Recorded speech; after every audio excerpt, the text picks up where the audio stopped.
Bill Vales here again on Magnet Mania today. This is going to be our final show until our next show. Right. But we're going to finish it off with a Tesla coil. I know that's a Tesla coil because I've seen these before. But this does demonstrate some magnetic properties, Indeed it does. Tony. So why don't you talk about this? Okay, well, the first magnetic property is the transformer here, which takes house current and builds it up to about 1200 volts. And that's through magnetic interaction of the coils and the frame.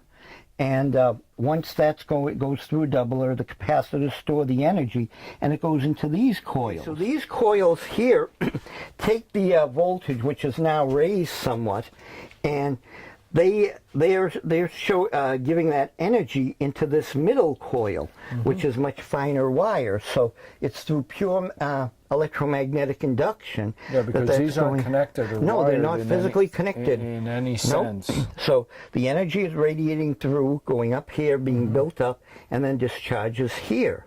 So that's where that's again more interaction of electromagnetic fields. Yeah. Did you wind this coil? My friend did. I have one that I wound over there. It's put away, but this one he happened to wind because this was used as a test bed to test all of my tubes. I see.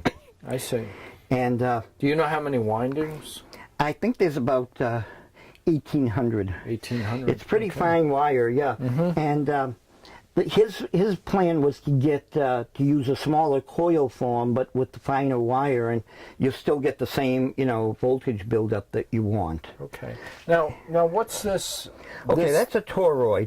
And that's almost like the ball on a Van de Graaff. It helps store the energy. Okay. Studies have shown that a toroid is the ideal shape for a Tesla coil, because sometimes on a Tesla coil in the old style without the toroid, you'll get arcing off the top wires, which you don't want.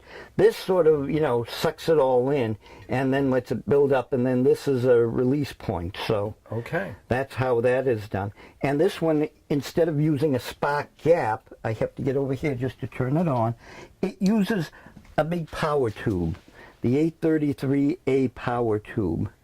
And that has to run for a couple of seconds to get warmed up, but that acts the same way the spark gap does on the traditional Tesla coil. Now you're going to let me know at what point I should step back. Well, what I'm going to do is because I have to get to the variac and put the power in. I can only run this up to about 90 volts, and that's it. Okay. But I don't know if you want me to dim the lights somewhat or shut those. Sure. Okay, and then I can unplug this just easily enough, and I have to get over on this side of you because now I'll turn this on. Okay. And where should I go? You're good there, I think. Oh, you think so? I think. Well, I don't know, but we'll see. Right. Okay. Okay, that's just starting its rise. Now that's at. Let's bring it up to, let's see, 50 volts. So that's 50 volts input, and that's pretty, wimpy. But I can bring it up to 60, a little bit more. Now let's go here, 70, 80, and then 90 is the tops where it maxes out for me. Oh wow. That's about there. Wow. So that's a pretty healthy output for a tube coil. And I can smell the ozone. Right. Now, all those orange flashes you see are bits of skin being burned. That is a hot flame. It's not dangerous electrically, but it's hot. So, see? You feel that? Oh, sure. Okay, so that's what that is. The voltage is not dangerous, but it is. And now this is the namesake of Nikola Tesla. His whole idea when he developed these was the broadcasting of electricity, just like you would broadcast radio waves. In fact, this is a sort of transmitter.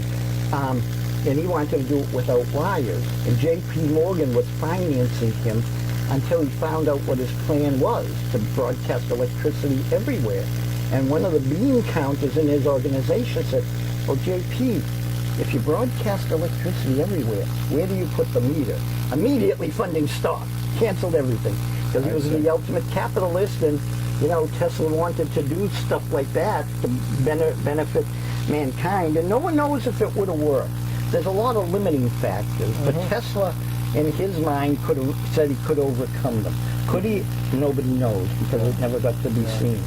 But that's the principle of that, and it's a great demo item, and you know, you get these wonderful Frankenstein-looking effects. So that's what that's what it's all about here, and it's a great thing. Okay, as the ozone burns off. Right. Okay, here we are down in the laboratory. Right. Okay. The big power stuff is here. Yeah, there is. It's it's overwhelming, quite frankly. This is a pretty impressive looking magnet. Yep. What do we have here? This is a radar magnetron, more than likely from a ship. And as you see, I get the keepers out. But this is quite an extreme magnet. It was made for use on ships and radar, and it is pretty much a magnificent creature as far as magnets go. Okay. And one thing that I always tell people is to try your luck in getting this thing through the center of the gap. Yeah. Okay. And what type of magnet is this? This is Alnico 5, because these are the days before the super magnets, but it's top quality. Okay. And it's massive, as you can no doubt see. So I'm going to try to get this through. Yeah. Okay. Wow. It isn't going to happen. Even removing it is something. This is a great party game, I can tell. I'm going as fast as I can. Oh, wow. Okay, here we go again. Oh, almost. So you tell your friend $1 a try, and if you get it through, you get $100. That is powerful. Yep. That is. It is. It's extreme. That's really powerful. Yep. How much does that weigh? I mean, a lot. Yeah, it's like probably 30 to 40 pounds. That's a lot. Right. Now, that shape is referred to as what? Well, these they call a horn gap magnet. Horn like gap. bull horns or something. Okay, I see. Yeah. But it's typical that these are the types that we use on the larger radar magnetrons, and oddly enough, this is not the maximum power of the magnet. They charge up the magnet. It's far more powerful than this. Then they deliberately demagnetize it down the magnetization slope to a certain point where they feel it will be incredibly stable and not be pushing it, for what the magnet can put out. So when you say stable, you're referring to that it would have a constant amount of magnetism? Right, because the flux in these things was very important. On the bigger magnet, the biggest one I have, there is a label where it says, keep metal away, if any steel is attracted to, strikes, and adheres to it, it has to be removed from service for test and recharging. Because the Gauss has to be very exact on some of these. Okay. So, you're walking by, you're a ship's mate with your screwdriver, goes, bing, now you got to take it out of the service and, test it and see, because the Gauss could change by that little bit. I see. So this is a pretty extreme magnet, to be sure. Okay. Well, let's put the keeper back on this. Let me... There's two different ones. Okay, and do we just put this on by... I just put it in and let it go. Look at this. It'll just suck it in. Look at that, how it's just... Yep. Wow. Now, there is something that I learned as a young person through Edmund, and it's kind of funny, but it's the reality of it. If I took something that was a big magnet, like the big horseshoes I've got scattered around, and I try to pick up something thin like a rain spout, it would pick it up, but the magnetism wouldn't feel none too big. The thicker and smoother the object, the more magnetic pull is exerted. So you pick up a piece of rain spout, it's not going to feel the same as putting this on a big magnet, and you won't be able to get it off. I see. So that's one thing to show you. This is another, which is a simple thing, but again, not often demonstrated today, which it should be, and that's an electromagnet. Electromagnet. This is coils of wire Okay. wound around this, and once current is applied, it will become a magnet. So this would be similar to what's used in a scrapyard for Yep, for lifting. exactly. A smaller version, but the exact same principle. So putting that in, and you try to move that off there. Oh, I can't. Nope. I can't do anything with this. Nope. Nothing. So then stop the current, and there it is. And there it is. Wow. So this is a real nice one. I Wow. was happy to get that in What my do you think? collection. Was that made for experimental purposes? I think that or- was made for lab work, Lab yeah. work. Not for use in a scrapyard. Although it does have threaded holes, so it might have been some industrial purposes. I see. But one of the things that we can show before we go to the other big magnet is the copper plates and stuff. This right here is a bunch of 6 neodymium magnets just taped together. Okay. And let me ask you a question Yeah. about neodymium. I've also heard the term rare earth magnets or neodymium. Yes, neodymium rare is a rare earth element. Okay. If you look on the periodic table, it's considered a rare earth. Okay. It's neodymium iron boron. Okay. And it's got this, because it's a big bunch, it's got a very intense flux density. I want you to move it across the copper plate and tell me what you feel, but if you don't mind, I have to move that out of the way so it doesn't get attracted to it. Copper is not magnetic. But here's the thing, you just take it here and drop it for a minute. It's not like if you dropped a piece of steel. Yeah, look at that. It's Yeah. cushioned, but These- move it back and These forth. are coming. See that? Yeah, this is very like I'm in water. Yes, Little it's right. like I'm in water. Very Yeah, that's the thing with the. like I'm in the movie The Matrix. Yeah, that's it. Right, where you're moving right, in very slow slow. motion. And but this is the thicker the object, the more resistance is felt. But this, is really pretty amazing. Now, what we have here are magnets and copper. Right. And we also had that in wires, in motors rather. Yeah. And what's going on here? Okay, that's Lenz's law, I think they refer to it as. But what it is, in simple terms, the magnetic field is so intense that it is producing a current of sorts in the copper that is reacting to the magnet. So, if you have that's the feeling that you get, even though copper is essentially non-magnetic. It is not magnetic. Right. You can see. Yeah.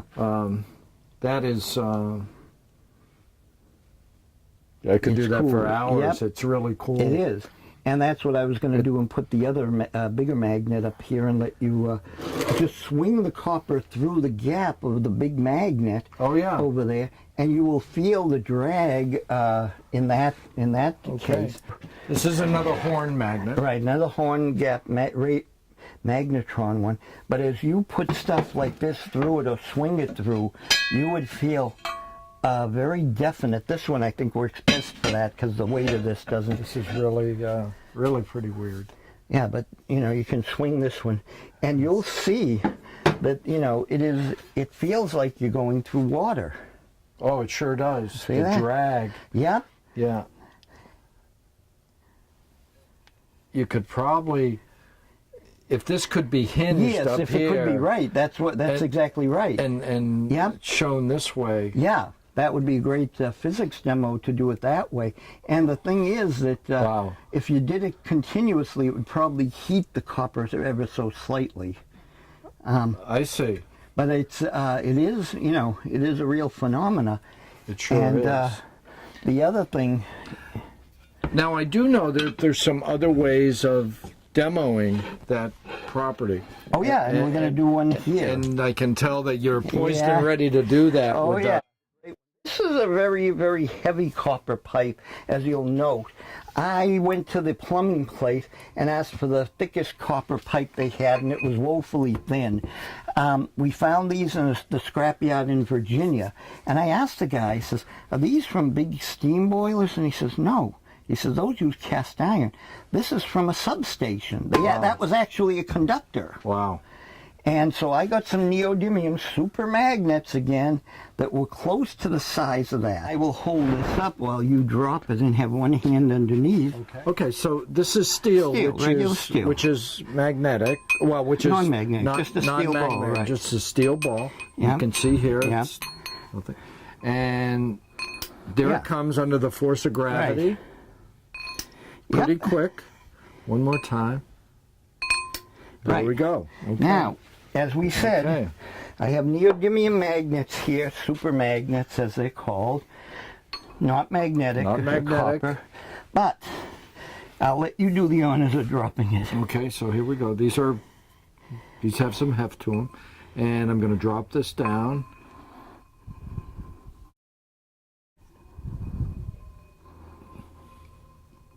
Want to go out for coffee? It's coming down, I think, very, very slowly. Oh, there it is.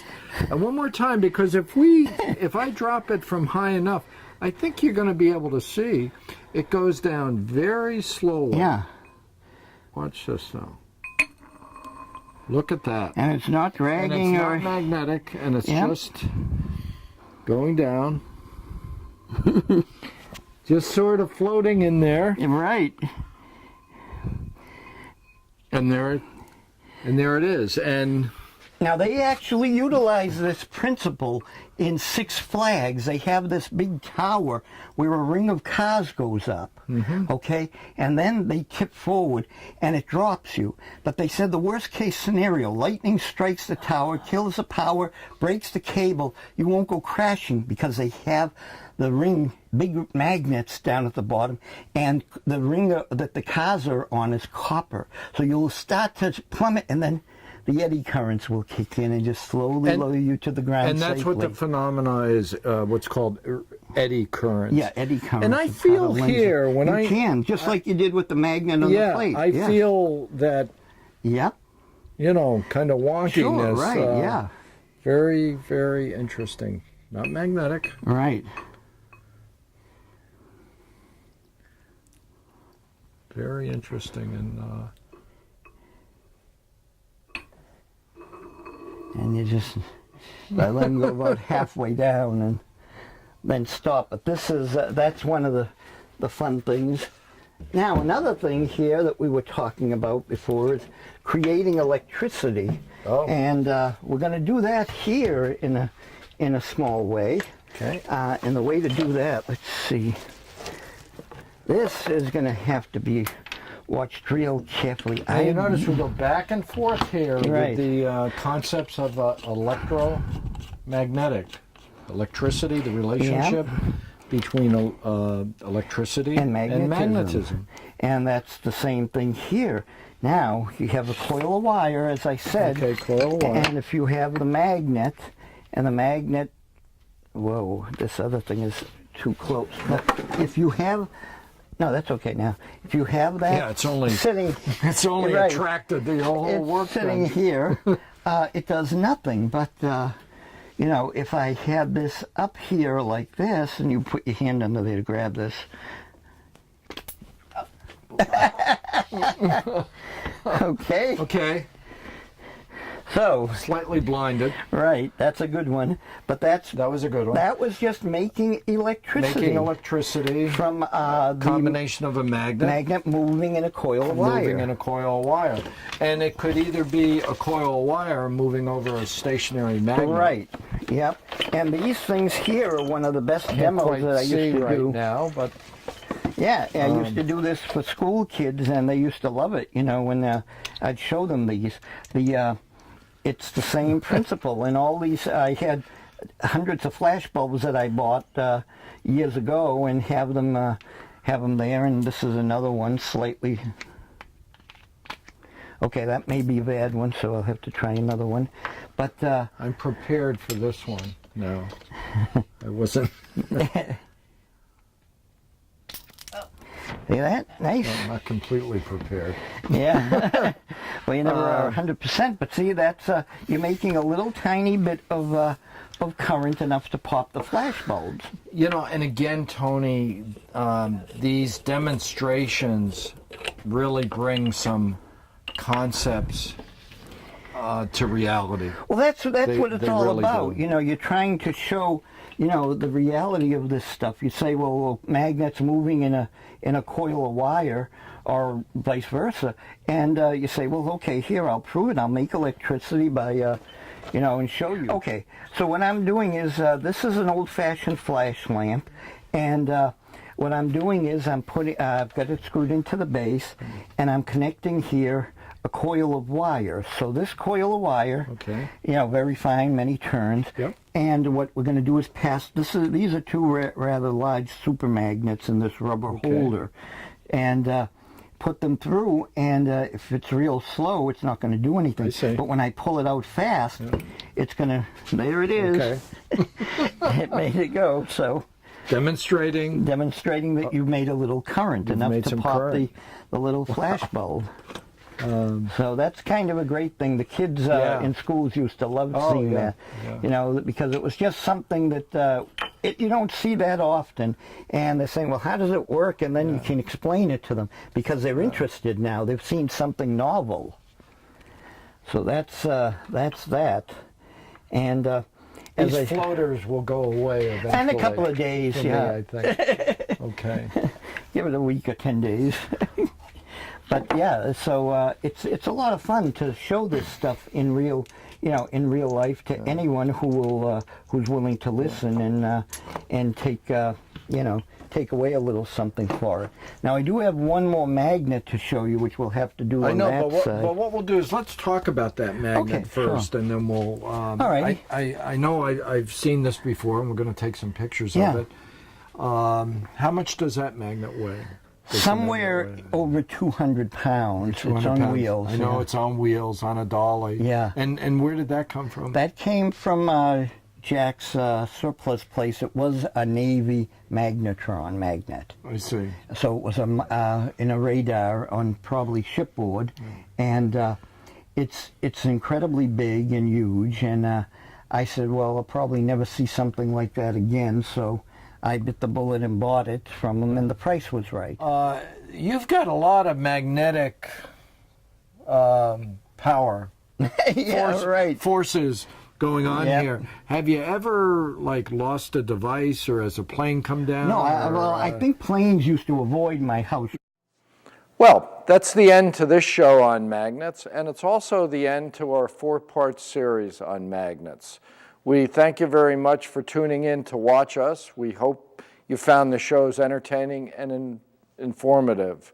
We certainly enjoy doing these, and we're going to be presenting more in the upcoming year. Thank you very much, and we'll see you next time on Fun with Science.